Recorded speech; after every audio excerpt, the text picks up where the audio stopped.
नमस्कार विद्यार्थी मित्रांनो, पुन्हा एकदा स्वागत करतो सर्वांचं आपल्या आरके एज्युकेशन या ऑनलाईन लर्निंग प्लॅटफॉर्मवर। मित्रांनो, आज आपण महाराष्ट्र शिक्षक अभियोग्यता व बुद्धिमापन चाचणी 2017 मध्ये जी काही परीक्षा झाली त्या परीक्षामध्ये अंकगणित आणि बुद्धिमत्ता या दोघी घटकांवर जे काही प्रश्न विचारले गेलेले आहेत त्या सर्व प्रश्नांचं विश्लेषण आजच्या या व्हिडिओ सिरीज मार्फत आपण घेणार आहोत। तर 12 डिसेंबर 2017 मध्ये जी 9 वाजेला जी एक्झाम झाली त्या एक्झाम मध्ये जे काही अंकगणित प्लस बुद्धिमत्ताचे प्रश्न आहेत त्या सर्व प्रश्नांचे विश्लेषण आपण आजच्या या व्हिडिओ मार्फत घेणार आहोत। चला तर सुरुवात करूया आजच्या सेशनला। पहिला क्वेश्चन आपल्या स्क्रीनवर, पहिला क्वेश्चन पहा मित्रांनो आपल्या स्क्रीनवर। सूचना, 1 नंबरचा क्वेश्चन बघा। सूचना दिलेली बुद्धिमत्तावर आधारित हा क्वेश्चन आहे। प्रत्येक प्रश्नाला एक प्रमुख विधानासोबत 4 विधान आहेत, ज्यांच्या खाली ABC आणि D असे 4 विधान आहेत। म्हणजे ABC D असे 4 विधान आहेत। क्रमवार विधानांची जोडी निवडा, क्रमवार विधानांची जोडी निवडा ज्यामध्ये प्रथम विधान दुसऱ्या विधानाला सुचवते। जे प्रथम विधान जे आहे ते दुसऱ्या विधानाला काय करते मित्रांनो, सुचवते। आणि दोन्ही विधाने तार्किकदृष्ट्या म्हणजे लॉजिकली प्रमुख विधानासोबत निगडित असेल। म्हणजे पहिले जे उदाहरण आपल्याला जे मेन उदाहरण दिलेले असेल त्याच्याशी काय असेल, निगडित असेल, म्हणजे मिळते जुळते असेल। तर पहा या ठिकाणी आपल्याला एक कंडिशन दिलेला आहे, एकतर तो स्मार्ट आहे किंवा मूर्ख आहे। एकतर तो स्मार्ट आहे किंवा मूर्ख आहे, या ठिकाणी आपल्याला कंडिशन दिलेले मित्रांनो। आता बघा, स्मार्ट आणि मूर्ख यामध्ये 2 कंडिशन आपल्याला दिलेले आहेत, स्मार्ट आणि मूर्ख। मित्रांनो या ठिकाणी बघा, ऑप्शनने आपण या ठिकाणी चेक करूया। समजा जर तो स्मार्ट असेल म्हणजे मूर्ख नसेल, बरोबर। जर तो स्मार्ट असेल म्हणजे मूर्ख नसेल, ठीक आहे। किंवा असं वर्ड वापरला आहे म्हणजे तो एकतर मूर्ख असेल तर स्मार्ट नसेल। म्हणजे समजा तो जर मूर्ख असेल तर तो काय नसेल, स्मार्ट नसेल। तर असं या ठिकाणी ही कंडिशन आपल्याला दिलेली आहे। चारही ऑप्शन आपल्याला या ठिकाणी रीड करायचे आहेत, ठीक आहे। तर चारही ऑप्शन मध्ये दिलेला आहे। पहिला बघा, आता ABCD हे आपल्याला विधान दिलेले आहेत आणि चारही ऑप्शन म्हणजे आपल्याला जे काही ऑप्शन दिले सुरुवातीला असे एक्झाम्पल मध्ये मित्रांनो तुम्हाला ऑप्शन चेक करावे लागतील। पहिला ऑप्शन घेऊया आपण AC। आता AC मध्ये बघा, तर A आणि C आपल्याला दिलेला आहे। तर A विधान काय म्हणते बघा, तो स्मार्ट आहे। A विधान काय म्हणतोय, तो स्मार्ट आहे। आणि C सोबत काय दिलेले विधान आहे, तो मूर्ख आहे। जर तो स्मार्ट असेल तर मूर्ख राहणार नाही, बरोबर। म्हणजे तो स्मार्ट पण आहे आणि मूर्ख पण आहे असं म्हटलेलं आहे, परंतु दोघांपैकी एकच तो आहे, ओके। तर या ठिकाणी A आणि C हे रॉंग असेल। दुसरा ऑप्शन आपण चेक करूया मित्रांनो, D रीड करूया, तो मूर्ख नाही। पहिली कंडिशन बघा, तो मूर्ख नाही म्हणजे याचा अर्थ तो स्मार्ट असेल। तर D सोबत जो A आहे तो आपण या ठिकाणी चेक करूया। तर A आहे मित्रांनो, तर तो स्मार्ट आहे। म्हणजे D असं म्हणतोय की तो मूर्ख नाही, तो स्मार्ट आहे।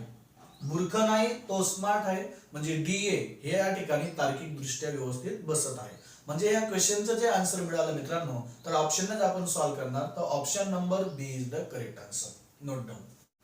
पुढील प्रश्न पाहूया मित्रांनो, प्रश्न क्रमांक 2। प्रश्न क्रमांक 2 पहा आपल्या स्क्रीनवर। 19 जून 1440 रोजी आठवड्याचा कोणता वार होता? मित्रांनो दिनदर्शिकेवर आधारित हा प्रश्न विचारलेला आहे आणि रिअल तारीख विचारली आहे, जर आणि तर मध्ये हा प्रश्न विचारलेला नाही। म्हणजे 19 जून 1440 या रोजी कोणता वार होता हे काढण्यासाठी किंवा कोणत्याही दिवशी कोणत्याही वर्षी काय वार असेल हे काढण्यासाठी आपण या ठिकाणी एक स्टेप समजून घेऊ। तर त्यासाठी तुम्हाला शताब्दी कोड माहित असणं आवश्यक आहे, महिन्यांचा कोड माहित असणं आवश्यक आहे आणि दिवसांचा कोड माहित असणं आवश्यक आहे। हे 3 गोष्टी जर तुम्हाला माहित असेल तर कोणत्याही तारखेला किंवा कोणत्याही वर्षाला कोणता वार असेल तर या ठिकाणी तुम्ही काढू शकता। तर सर्वात महत्त्वाचं मित्रांनो, तुम्हाला शताब्दी कोड माहित असणं आवश्यक आहे। शताब्दी कोड, आता शताब्दी कोड व्यवस्थित समजून घ्या। शताब्दी कोड समजा आपण 1500 पासून सुरुवात केली किंवा आपल्याला 1400 म्हटलेलं तर 1400 पासून घेऊ, ठीक आहे। तर 1400 पासून सुरुवात केली, 1400 ते 1499 म्हणजे यांच्यात बरोबर आपण 100 वर्षांचा गॅप घेऊ। त्याच्यानंतर 1500 ते 1599 बरोबर, तर 1600 तर 1699 1700 तर 1799 म्हणजे शताब्दी वर्षामध्ये कोणत्याही दिवशी म्हणजे या वर्षामध्ये कोणत्याही तारखेला जर वार तुम्हाला विचारला तर त्या दिवशीचा वार तुम्ही लवकरात लवकर काढू शकता. फक्त एक ट्रिक लक्षात ठेवा, 1700 नंतर इथं घेतला 1800 ते 1899 बरोबर. नंतर येतो मित्रांनो 1900 तर 1900 ते 1999 आणि त्याच्यानंतर इथे आपण आजचं घेऊया 2000 ते 2099 हे 100 वर्ष म्हणजे आताच. ठीक आहे. तर यासाठी बघा सर्वात महत्वाचं तुम्हाला या ठिकाणी कोड काय लक्षात ठेवायचा आहे बघा. 1500 पासून एक ट्रिक लक्षात ठेवा, इथं 0 येईल 0642 बघा काय केलं 1500 पासून स्टार्ट केली 0642 तसं हे रिपीट होईल 06 कळतंय. तर यांच्यातले जे कोड मी तुम्हाला सांगतोय 0642 हे रिपीट होतं मित्रांनो 0642 0642 इथले पुढचे जे वर्ष असतील त्या ठिकाणी पण हा कोड रिपीट होणार आहे 0642 0642. मग आता मला सांगा या ठिकाणी 0 आला तर 0च्या वरती कोणता नंबर आहे 2 म्हणजे 100% इथे काय असेल मित्रांनो 2. तर 2च्या अगोदर वरती कोणता नंबर असेल 4 म्हणजे 1400 ते 1499 साठी तुम्ही 2 हा कोड घेणार किंवा इथे 1300 ते 1399 साठी तुम्ही कोणता कोड घेऊ शकता 4. तर लक्षात ठेवा 0642 0642 किंवा 1900 किंवा 1999 या वर्षामध्ये आपण आलेले आहात तर त्यासाठी तुम्ही लक्षात ठेवा 0246 0246. ठीक आहे. इथून उलट लक्षात ठेवा 0246 0246. ठीक आहे. हा झाला शताब्दी कोड. त्याच्यानंतर मित्रांनो तुम्हाला लक्षात ठेवायचं आहे महिन्यांचे कोड. कोणते कोड मित्रांनो महिन्याचे कोड. तर महिन्यांचे कोड लक्षात ठेवा जानेवारी फेब्रुवारी मार्च एप्रिल मे जून जुलै ऑगस्ट सप्टेंबर ऑक्टोबर नोव्हेंबर अँड डिसेंबर. तर हे 12 महिन्यांचा कोड सुद्धा तुम्हाला लक्षात ठेवायचा आहे. शांततेत समजून घ्या. या टॉपिकवर कोणताही क्वेश्चन आला तर तुम्ही सहज सॉल्व्ह करू शकता. सुरुवातीला तुम्हाला समजवायचं आहे म्हणून या ठिकाणी शांततेत तुम्हाला समजवतोय. ठीक आहे. त्याचा कोड कसा लक्षात ठेवायचा 144 025 036 बघा 12चा वर्ग 5चा वर्ग 6चा वर्ग 144 025 036 आणि या ठिकाणी बी लक्षात ठेवतात 146. तर अशा पद्धतीने मित्रांनो तुम्हाला हा कोड लक्षात ठेवायचा आहे 144 025 036 आणि 146. तर या ठिकाणी बघा जर ते वर्ष लीप वर्ष असेल तर या ठिकाणी आपण नंबर काय घ्यायचा 3 घ्यायचा. काय घ्यायचं मित्रांनो 3 फेब्रुवारी महिन्यासाठी बरोबर. त्याच्यानंतर आला दिवसांचा कोड. त्याच्यानंतर आला दिवसाचे कोड. आता दिवसाचे कोड म्हणजे सोमवार मंगळवार बुधवार. तर या ठिकाणी आपण घेतला रविवार सोमवार रवि सोम मंगळ बुध गुरु शुक्र शनी. ठीक आहे. तर हे वार आपण घेतलेले आहेत. तर रविवार साठी घ्या मित्रांनो 1 सोमवार साठी 2 मंगळवार साठी 3 बुधवार साठी 4 गुरुवार साठी 5 शुक्रवार साठी 6 आणि शनिवार साठी काय असेल 0. कारण आपण या ठिकाणी 7 ने भाग देणार आहे आणि भागाकार हा तुमच्या कधी 7 येणार नाही. 7 ने भाग दिला तर बाकी 0 होते. तर एवढे तुम्हाला या ठिकाणी लक्षात ठेवायचे. आता महत्वाचं काय आहे तुम्हाला विचारलेलं काय मित्रांनो तुम्हाला विचारलेलं आहे 19 जून 1440. तर सुरुवातीला तारीख घ्या 19 जून म्हणजे 19 तारीख बरोबर. त्याच्यातलं 1440 मध्ये 40 हे वर्ष आहे म्हणून 40 या ठिकाणी घेतला आणि 1440 पर्यंत एकूण टोटल किती लीप वर्ष झाले म्हणजे ह्या 40 ला तुम्हाला 4 ने भाग द्या बरोबर. 40 ह्या जे वर्ष आपण इथे घेतलं त्याला 4 ने भाग द्या. त्याच्यानंतर येतो मित्रांनो महिन्याचा कोड. आता कोणता महिना म्हटलेला आहे जून. तर जून साठी कोणता कोड घेणार आपण? 5 हा कोड घेणार. तर या ठिकाणी आपण 5 घेतला. त्याच्यानंतर शेवटचा आहे शताब्दी कोड. तर 1440 या कोणत्या शताब्दी वर्षामध्ये येतो मित्रांनो? 1400 ते 1499 या दोघांमध्ये येतो. त्यासाठी कोड घेतला 2. तर त्यासाठी आपण काय कोड घेतला? 2. तर अशा पद्धतीने तुम्हाला ती मांडणी करायची आहे. परत एकदा समजून घ्या. जी तारीख दिलेली आहे ती तारीख घेतली. त्याच्यानंतर वर्ष 1440 मध्ये जे शेवटचे जे 2 डिजिट असतात ते वर्ष घेतलं. त्या वर्षाला 4 ने भाग दिला म्हणजे लीप वर्ष मिळालं. त्याच्यानंतर इथं महिन्याचा कोड घेतला. जून महिना आहे तर जून साठी आपण 5 हा अंक घेतो. 5 घेतला. त्याच्यानंतर शताब्दी कोड म्हणजे 1440 कोणत्या वर्षामध्ये आहे? 1400 ते 1499. तर यासाठी काय घेतला मित्रांनो? 2 हा कोड घेतला. ज्यांची बेरीज 7च्या पटीत होत असेल त्याला कॅन्सल करून द्या. बघा 5 आणि 2 किती झाले? 7. का? जेणेकरून आपल्याला परत 7 ने भाग द्यायचा आहे. ठीक आहे. त्याच्यानंतर इथं आला 19 अधिक 40 अधिक 4 आणि जर 40 ला भाग दिला तर किती आला मित्रांनो? 10. प्रत्येकाला जर तुम्ही 7 ने भाग दिला तर 7 दुनी 14. तर या ठिकाणी किती उरले? 5. 7 5 35. तर या ठिकाणी किती उरले? 5. त्याला 7 ने भाग दिला तर 7 1 7 किती उरले मित्रांनो? 3. तर 5 आणि 5 10. 10 आणि 3 किती झाले? 13. तर 13 ला कशाने भाग द्या? 7 ने. तर 7 ने जर 13 ला भाग दिला तर जी बाकी उरते ती बाकी म्हणजे दिवस असेल. ठीक आहे. 7 ने जर भाग दिला तर 3 आणि 3 6. तर बाकी काय उरले मित्रांनो? 6. जी बाकी उरलेली असेल ती बाकीचा क्रमांक जो असेल 6, तो जो ज्याचा क्रमांक 6 तो त्या दिवशी वार असेल मित्रांनो शुक्रवार. तर 19 जून 1440 या रोजी जो वार होता मित्रांनो तो आहे शुक्रवार. म्हणजे ऑप्शन क्रमांक C is the correct answer. तर अशा पद्धतीने शताब्दी कोड, महिन्याचे कोड आणि दिवसांचे कोडवर कोणत्याही तारखेचा वार तुम्ही या ठिकाणी काढू शकता. ठीक आहे. Note down. पुढील प्रश्न पाहूया मित्रांनो. प्रश्न क्रमांक 3. प्रश्न क्रमांक 3 पहा आपल्या स्क्रीनवर. मुलींचा वर्ग एका रांगेत उभा आहे. मुलींचा वर्ग एका रांगेत उभा आहे. एक मुलगी दोन्ही बाजूंनी 9व्या स्थानावर उभी आहे. तर वर्गात एकूण किती मुली आहेत? मित्रांनो दोन्ही बाजूने म्हणजे इकडनंही जर काउंट केलं तर ती जी मुलगी आहे ती किती नंबरवर उभा आहे मित्रांनो? 9व्या क्रमांकावर उभी आहे. ठीक आहे. तर इथे जो क्रमांक असेल तो 9वा असेल. जर इकडूनही तुम्ही काउंट केलं तर 9 क्रमांक येतो आणि इकडूनही काउंट केलं तरी 9 क्रमांक येतो. म्हणजे याचा अर्थ या साईडला किती विद्यार्थी असतील? 8. आणि या साईडला किती विद्यार्थी असतील? 8. आणि मध्यभागी किती असेल मित्रांनो? 1. बरोबर. जर इकडनंही जर तुम्ही क्रमांक मोजला तर 9व्या क्रमांकावर येत आहे आणि या साईडने मोजला उजवीकडून किंवा डावीकडूनही जर मोजला तर किती क्रमांक येतो? 9वा. म्हणजे याचा अर्थ इक्वल म्हणजे राईट हँड साईडला 8 असतील आणि लेफ्ट हँड साईडला 8 असतील. तर 8 आणि 8 किती झाले? 16. 16 आणि मध्यभागी 1 असणारा किती झाला मित्रांनो? 17. तर या क्वेश्चनचं जे आन्सर असेल ते आहे 17. म्हणजे टोटल त्या ठिकाणी जी मुली असतील त्या मुली असतील मित्रांनो 17. म्हणजे ऑप्शन क्रमांक बी इज द करेक्ट आन्सर. तो वाचून घ्या. एकदाच वाचा. शांततेत सॉल्व्ह करा. ठीक आहे. Note down.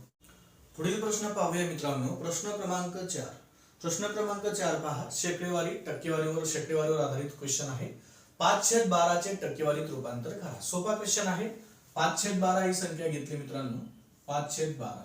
ज्यावेळेस तुम्हाला एखादी संख्या टक्केवारीत करायचं म्हटलं तर 100% गुणीला काय घ्यायचं मित्रांनो? 100 ने गुणायचं. कशाने गुणायचं? 100 ने. ठीक आहे. तर अपूर्णांकावर आधारित हा क्वेश्चन आहे. तर 4 ने भाग दिला तर 4 त्रिक 12 आणि 4 ने जर 100 ला भाग दिला तर उत्तर काय येतं मित्रांनो? 25. 25 गुणीला 5 होतो 125. 125 भागीला किती आला? 3. तर 3 ने भाग दिला. 3 1 3. 3 चौक 12. पूर्ण भाग गेला. परत 5 उरला आहे. 3 1 3. 2 उरले मित्रांनो. उत्तरावर पॉइंट घेतले. 20 झाला. 3 सक 18. परत 2 उरले. 20 झाला. 3 सक 18. तर 41.66 हे तुमचं उत्तर येईल. परंतु ऑप्शन मध्ये आपल्याला दिलेले आहे 41.67%. तर याचा आन्सर जे आहे ऑप्शन नंबर सी आहे. परंतु 7 कसा आला तेही या ठिकाणी समजून घ्या मित्रांनो. 41.6666 हे आवर्ती दशांश अपूर्णांक आहे. मित्रांनो या ठिकाणी जर तुम्हाला 2च डिजिट घ्यायचे असतील तर 3 नंबरचा जो डिजिट आहे तो जर 5 पेक्षा मोठा असला तर 1 ने या ठिकाणी वाढ करा. म्हणजे 2 नंबरच्या डिजिट मध्ये 1 ने वाढ करायची. तर 6 आणि त्याच्यावर 1 मिळवला 7. ते 41.67% या क्वेश्चनचा आन्सर आहे. Option number C is the correct. Note down. प्रश्न पाहूया मित्रांनो. प्रश्न क्रमांक 5. प्रश्न क्रमांक 5 पहा आपल्या स्क्रीनवर. एका विशिष्ट सांकेतिक भाषेमध्ये जर पॅनक्रियाज म्हणजे जे काही वर्ड दिलेला आहे त्याच्यात वर्डचा काही मिनिंग नसतो, हा शब्द SAERCNP असा कुटबद्ध केला जात असेल तर स्टेडियम हा शब्द त्या भाषेत कसा कुटबद्ध केला जाईल? मित्रांनो, सांकेतिक भाषावर आधारित हा प्रश्न आहे. बुद्धिमत्ताचा पहिला चॅप्टर आहे सांकेतिक भाषा. तर ह्या चॅप्टर मध्ये मित्रांनो तुम्हाला ABCD पाठ असणं आवश्यक आहे. ते ABCD चा जो क्रमांक असेल तो क्रमांक 100% पाठ ठेवा, जेणेकरून त्याच्यावरचे एकही क्वेश्चन तुमचा सुटणार नाही. ठीक आहे. तर याच्यावर साठी तुम्हाला त्याची ट्रिकने तुम्हाला कोड लक्षात ठेवायचे आहे. आता आपल्याला जो वर्ड दिलेला आहे तो लिहून घेऊ. पॅनक्रिज. ठीक आहे.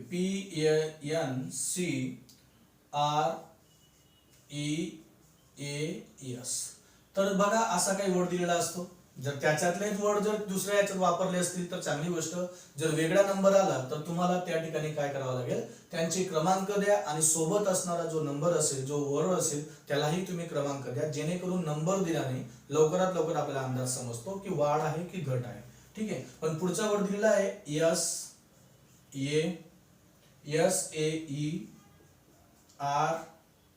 SAERCNAP. बघा मित्रांनो, हा जो वर्ड आहे त्या ठिकाणी तुम्हाला कसा दिलेला आहे, उलट बसवलेला आहे. म्हणजे इकडे SAE आहे तर SAE, त्याची जी सिटिंग अरेंजमेंट आहे ती उलट बसवलेली आहे. म्हणजे ए च्या जागेवर ए, इकडे ए च्या जागेवर ए, ई नंतर काय घेतलेला आहे सी, नंतर आर, नंतर काय घेतलेला आहे एन. म्हणजे जो वर्ड आहे तो बघा एकदा आपण चेक करून घेऊ. SAER. ठीक आहे. CNAP. म्हणजे जे वर्ड तुम्हाला दिलेला आहे त्याची अरेंजमेंट कशी मित्रांनो, उलट दिलेली आहे. तर याचं लॉजिक जर तुम्हाला समजलं असेल तर पुढचं सेम लॉजिक दुसऱ्या क्वेश्चनला अप्लाय करा. म्हणजे जे आपल्याला विचारलेलं आहे ते स्टेडियम हा शब्द त्या भाषेत कसा लिहिला जाईल. तर सुरुवातीचे शेवटचे जे अक्षर आहे ते सुरुवातीला घ्या, जेणेकरून लवकरात लवकर अंदाज येईल.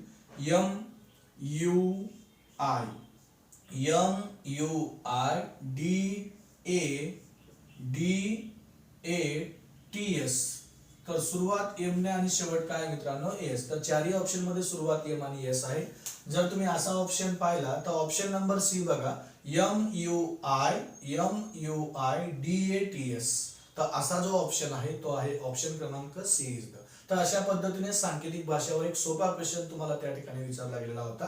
तर जनरली लक्षात ठेवा, यांचे जे क्रमांक पाठ असले तर दुसरा सुद्धा क्वेश्चन तुम्हाला त्याच्यावर लवकरात लवकर सॉल्व्ह करता येईल. Note down. पुढील प्रश्न पाहूया मित्रांनो, प्रश्न क्रमांक 6. प्रश्न क्रमांक 6 पहा आपल्या स्क्रीनवर. प्रश्नासाठी सूचना, खालील मालिका पूर्ण करा. आता ABDG, ए वर्ड दिलेला आहे, त्याच्यानंतर बी दिलेला आहे, त्याच्यानंतर डी, ठीक आहे, नंतर जी आणि एक इथं क्वेश्चन मार्क्स असेल आणि इथं दिलेला आहे मित्रांनो पी. अक्षर मालिकावर आधारित हा क्वेश्चन आहे. जे मी तुम्हाला सांगितलं म्हणजे सांकेतिक भाषामध्ये ABCD चे क्रमांक पाठ असणं आवश्यक आहे. नंबर दिला की आपल्याला लवकरात लवकर समजतं मित्रांनो. जर इथं आपण एक नंबर दिला तर बी 2 नंबरवर आहे, डी 4 नंबरवर आहे, जी 7 नंबरवर आहे आणि पी तुमच्याला 16 नंबरवर आहे. तर यांच्यातलं जे लॉजिक असेल ना नंबरांमधलं ते आपण सुरुवातीला समजून घेऊ. ज्यावेळेस नंबर दिल्यानंतर जे नंबर दिले जातात त्यांच्यातला पहिले डिफरन्स काढून घ्या, जेणेकरून आपल्याला लॉजिक समजेल. 1 नंतर 2 आहे म्हणजे याचा अर्थ इथे कितीने वाढ आहे 1 ने. 2 नंतर 4 आहे तर इथे कितीने वाढ आहे मित्रांनो 2 ने. 4 नंतर 7 आहे म्हणजे याच्यात कितीने वाढ आहे 3 ने. आणि 7 नंतर इथे मिसिंग नंबर आहे म्हणजे 1 2 3 असं क्रमांक वाढत जात आहे. तर 7 मध्ये 4 मिळवले तर काय आला मित्रांनो 11. तर ABCD मध्ये 11 क्रमांकावर जो वर्ड आहे तो आहे मित्रांनो के. काय आहे 11 क्रमांकावर के, किंग 11 पंजाब. तर के चा जो क्रमांक आहे तो लक्षात ठेवायचा, किंग 11 पंजाब. तर या क्वेश्चनचं जे आन्सर आहे option number A is the correct. Note down. प्रश्न पाहूया मित्रांनो, प्रश्न क्रमांक 7. प्रश्न क्रमांक 7 पहा आपल्या स्क्रीनवर. 31/3 आणि गुणिला किती मित्रांनो 15. तर याचा जवळपासचं जे आन्सर आहे ते आपल्याला शोधायचं आहे. 3 ने भाग दिला, 3 1 3, 3 5 15. 31 गुणिला 5 केला तर किती आला मित्रांनो 155. किती आला मित्रांनो 155. तर 155 च्या जवळपास असणारी जी व्हॅल्यू आहे ती तुमची येऊ शकते मित्रांनो 155. तर दोघीही या ठिकाणी व्हॅल्यू आहे, त्याचं उत्तर 155 आलेलं आहे. तर 155 जवळपास 160 देखील आहे, 150 देखील आहे. परंतु हा 31 ला जर आपण अप्रॉक्सिमेट व्हॅल्यू घेतली तर 31 ला जर आपण जर 30 घेतला तर ते आले मित्रांनो 5×3 = 15 म्हणजे 150 याचं जवळपासचं उत्तर आहे. म्हणजे अप्रॉक्सिमेट व्हॅल्यू जी आपण घेतलेली आहे ती 31च्या जागेवर 30 घेतली, 30 गुणिले 5 केला तर किती मिळाला 150. तर या क्वेश्चनचे जे आन्सर आहे option number A is the correct. Note down. पुढील प्रश्न पाहूया मित्रांनो. प्रश्न क्रमांक 8. प्रश्न क्रमांक 8 पहा आपल्या स्क्रीनवर. तीन भिन्न संख्यांचा लसावी एलसीएम 120 आहे. म्हणजे तीन वेगवेगळ्या संख्या आहेत, त्यांचा एलसीएम आपल्याला काय दिलेला आहे मित्रांनो? एलसीएम आपल्याला दिलेला आहे 120. बरोबर. तर खालीलपैकी कोणता त्यांचा मसावी म्हणजे एचसीएफ असू शकत नाही? तर मित्रांनो जर एलसीएम म्हणजे लसावी जो आहे तर लसावीला दिलेल्या सर्व संख्यांनी भाग जातो. बरोबर. असू शकत नाही म्हणजे याचा अर्थ मसावीने देखील सुद्धा 120 ला भाग जातो. तर बघा चारही ऑप्शन मध्ये आपल्याला दिलेले आहे ए बी सी डी. तर ए ऑप्शन जर घेतला तर 8 ने 120 ला भाग 100% जातो. त्याच्यानंतर 12 ने देखील 120 ला भाग जातो. 24 ने देखील भाग जातो. 24 5 20 असेल. परंतु एकच ऑप्शन असा आहे 35. तर 35 ने 120 ला भाग जात नाही. म्हणजे एचसीएफ म्हणजे 35 ने या संख्येला 120 ला भाग जाणार नाही. तर या क्वेश्चनचे जे आन्सर आहे option number D is the correct. Note down. पुढील प्रश्न पाहूया मित्रांनो. प्रश्न क्रमांक 9. प्रश्न क्रमांक 9 पहा आपल्या स्क्रीनवर. मुकेश आणि सुरेश यांच्या वयाचे गुणोत्तर 2:3 आहे. 12 वर्षानंतर त्यांच्या वयाचे गुणोत्तर 11:15 होईल तर सुरेशचे वय किती? रेशिओ, प्रोपोर्शन, गुणोत्तर व प्रमाणावर आधारित हा प्रश्न तुम्हाला विचारलेला आहे. तर या ठिकाणी बघा मित्रांनो त्यांचा रेशिओ दिला आहे म्हणजे आपण त्याला सॉल्व्ह करूया. मुकेश भागीला काय घेऊ मित्रांनो? सुरेश. ठीक आहे. त्यांचे जे आजचे वय दिलेले आहे ते 2:3 आहे. त्याला व्हेरिएबल जोडून द्या 2x. आणि किती वर्षानंतर म्हटलंय? 12 वर्षानंतर म्हणजे 12 मिळवले.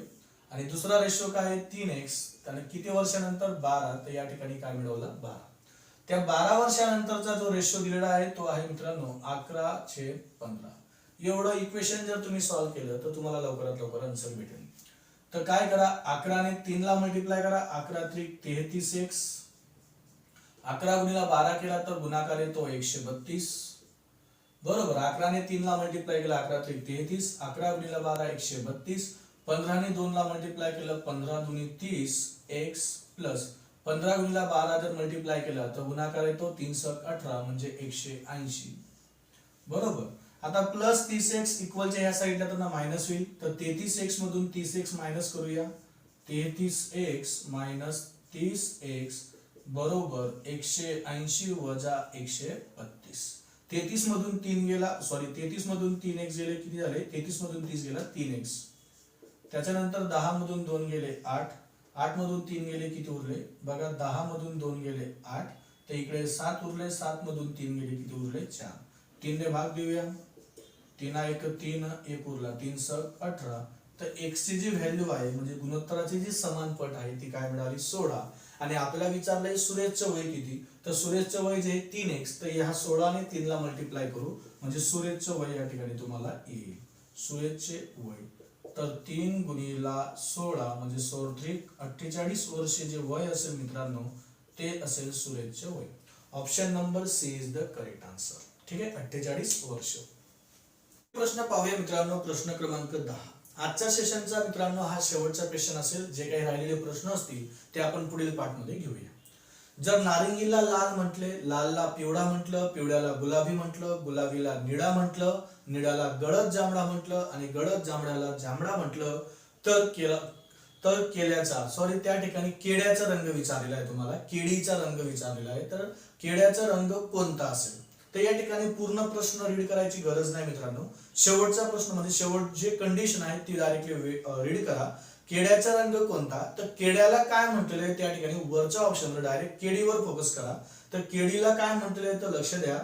तर केळीला म्हटलेलं आहे तर नारंगीला लाल म्हटलं, लालला पिवळा म्हटलं, पिवळ्याला गुलाबी म्हटलं, गुलाबीला निळा म्हटलं, निळ्याला गडद म्हटलं. तर या ठिकाणी बघा मित्रांनो एक तुमचा ऑप्शन राहिलेला आहे. तर पिवळ्याला काय म्हटलं? नारंगीला लाल म्हटलं, लालला पिवळा म्हटलं आणि पिवळ्याला काय म्हटलं मित्रांनो? गुलाबी म्हटलेलं आहे. तर या क्वेश्चनचं जे आन्सर आहे ते आहे गुलाबी. ठीक आहे. तर केळीचा जो कलर आहे तो आहे पिवळ्या कलरचा आणि पिवळ्याला जे काही म्हटलेलं आहे ते आपलं उत्तर असेल. तर पिवळ्याला काय म्हटलेलं आहे? गुलाबी. तर ह्या क्वेश्चनचं जे आन्सर मिळालं ते आहे option number B is the correct answer. ठीक आहे मित्रांनो. आजच्या सेशनमध्ये आपण फक्त 10 प्रश्न घेतलेले आहेत. जे काही मॅथमॅटिकल आणि तुमचे रिजनिंगचे प्रश्न असतील त्या पुढील पार्टमध्ये घेऊया. तोपर्यंत धन्यवाद.